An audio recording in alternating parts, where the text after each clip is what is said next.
En France, 3 religions vont cohabiter dans un même lieu. Une synagogue, une mosquée, 2 pagodes sont construites actuellement sur un site à Bussy-Saint-Georges en Seine-et-Marne. La preuve que les communautés peuvent vivre ensemble. Reportage Antoine Lee et Laetitia Besson. Bussy-Saint-Georges en Seine-et-Marne.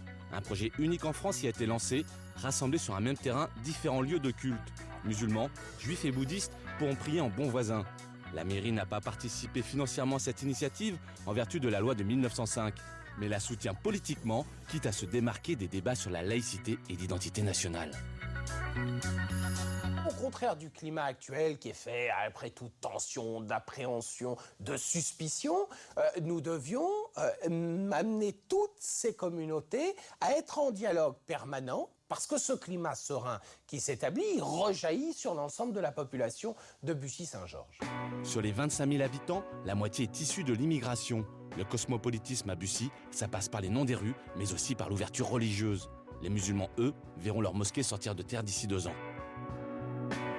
Nous sommes effectivement sur le terrain où va être construit effectivement le centre culturel et cultuel islamique de Bussy-Saint-Georges, du Val de Bussy. Il y a environ 400 fidèles qui pourront effectivement pratiquer dans notre future mosquée. Cet édifice sera financé grâce aux dons des fidèles. Autre particularité, il jouxtera une synagogue. Ici, à Bussy-Saint-Georges, on veut rester éloigné des tensions du Moyen-Orient. Nous ne voulons absolument pas transposer les problèmes. Et nous sommes des citoyens français, nous vivons en France, donc nous participons à la vie effectivement de la France. Donc par rapport à ce problème-là, on élague absolument tous ces sujets-là effectivement et on se concentre sur ce qui nous réunit. Parce qu'il y a tellement de choses qui nous réunissent, donc je ne vois pas pourquoi on irait chercher ce qui nous éloigne les uns des autres. Du côté de la communauté juive, on fait aussi preuve de patience. Mais pour l'instant, c'est le système D. Là, c'est l'entrée du préfabriqué qui nous sert de synagogue et de centre culturel pour la communauté juive de Bussy-Saint-Georges. Patience, mais aussi ouverture d'esprit. Pour les 150 familles juives de la commune, l'idée d'avoir des voisins musulmans n'a jamais été une source d'inquiétude.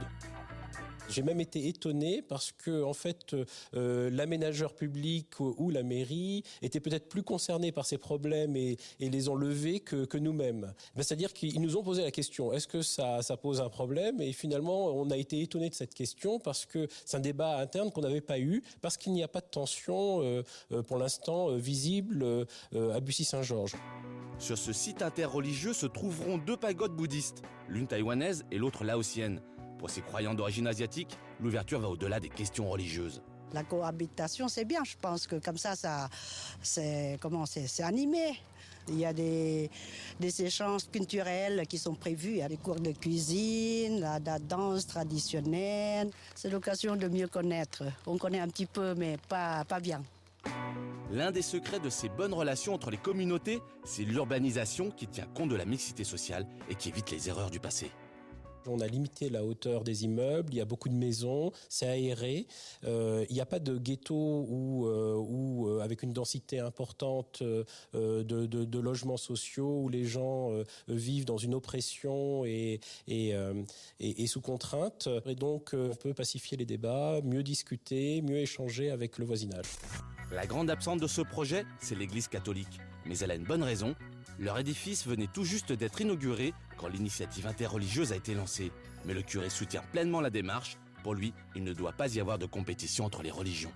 Le secret, c'est de se parler et arrêter d'avoir peur les uns des autres, de cultiver la peur. Je pense qu'il faut se rencontrer, se parler et arrêter de vouloir enfermer l'autre dans des images toutes faites qui ne correspondent pas à la réalité.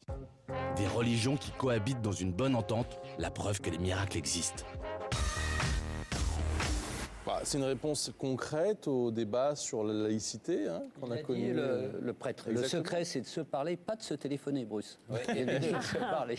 Et puis de se voir, c'est d'avoir le visage de l'autre en face, pas caché. C'est-à-dire le voisin, c'est le prochain, le vrai prochain, celui qu'on voit. On va se retrouver dans quelques instants pour la suite de l'édition spéciale. Merci de rester avec nous.